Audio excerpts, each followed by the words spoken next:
Hi అండి. ఈజీగా 2 kgs ఫిష్‌ని ఇలా కట్ చేసుకోండి. ముందుగా మనం కొనేటప్పుడు ఈ గ్రిల్స్ దగ్గర ఇలాగ ఎర్రగా ఉండాలండి. అప్పుడే మంచిగా ఉంటది టేస్టు.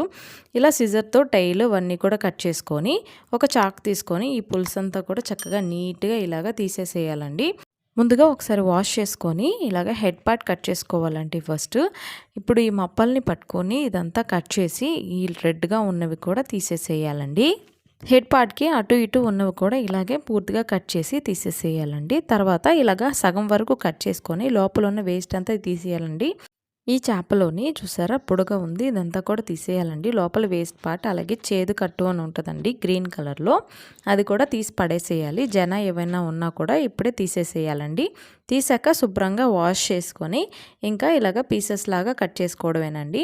నేను ఇక్కడ చిన్నగా కట్ చేశాను. మీకు కావాల్సిన షేప్‌లో మీరు కట్ చేసుకోండి. అలాగే ఈ ఫిష్ రెసిపీ కూడా లింక్ ఇస్తానండి చూడండి. అలాగే సబ్స్క్రైబ్ చేసుకోండి.